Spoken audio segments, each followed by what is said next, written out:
Hi friends, ఎంతో tasty మరియు healthy రెసిపీతో మీ ముందుకు వచ్చానండి. అదే మిల్లెట్ ఇడ్లీ అండ్ దోశ.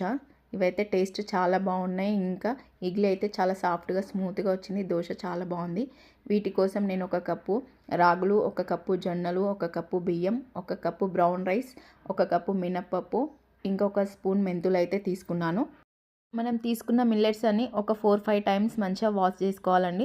ఎందుకంటే జొన్నలలో రాగులలో కొంచెం డస్ట్ ఎక్కువగా ఉంటుంది. అట్లా నీట్గా వాష్ చేసుకున్న తర్వాత ఒక 10 అవర్స్ మనమైతే నానబెట్టుకోవాలి. ఇంకా మనం నార్మల్గా ఇడ్లీ దోశకైతే 6-7 అవర్స్ అయితే సరిపోద్ది.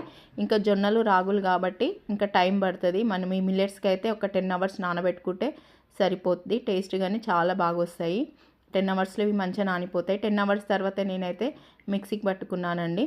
ఇంకా ఇవి నేను మార్నింగ్ నానబెట్టాను, నైట్ మిక్సీకి పట్టుకున్న తర్వాత వీటిని నైట్ మొత్తము పిండి అట్లా తీసి పెట్టాను. నైట్ మొత్తం పిండి పులిసిన తర్వాత ఇడ్లీ కానీ దోశ కానీ టేస్ట్ అయితే చాలా బాగా కుదిరిందండి.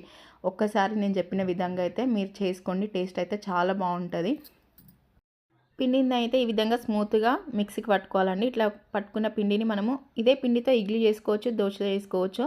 హెల్త్కి అయితే చాలా మంచిది. ఇగో ఓవర్ నైట్ పెట్టిన తర్వాత నాకైతే పిండి ఈ విధంగా మంచిగా పులిసిందండి.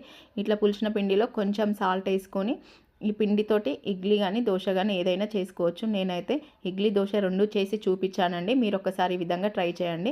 ఇంకా నేనైతే ఇడ్లీ ప్లేట్కి అయితే ఆయిల్ అప్లై చేసి ఈ విధంగా ఇడ్లీలు అయితే వేసుకున్నానండి.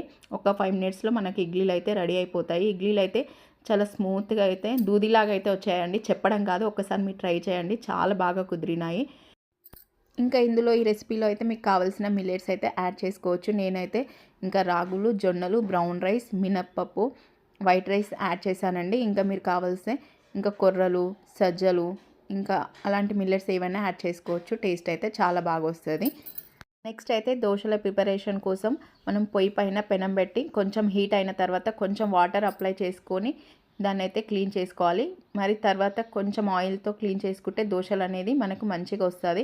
మనం దోశలు అయితే ఏ మాదిరిగా వేస్తామో అట్లనే ఈ పిండితో దోశలు వేయాలని నిజం చెప్పాలంటే టేస్ట్ చాలా బాగా వచ్చింది.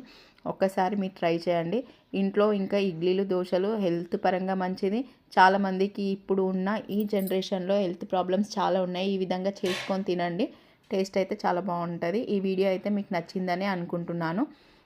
ఇంకా నాకు 5 మినిట్స్ తర్వాత ఇడ్లీ అయితే రెడీ అయిపోయింది. నేనైతే ఈ ఇడ్లీ దోశ కాంబినేషన్లోకి అయితే టమాటా చట్నీ అయితే చేశాను. ఇలాంటి హెల్దీ రెసిపీస్ కావాలంటే మా ఛానల్ని సబ్స్క్రైబ్ చేసుకోండి, లైక్ చేయండి, షేర్ చేయండి. ఈ వీడియో మీకు నచ్చిందని అనుకుంటున్నానండి.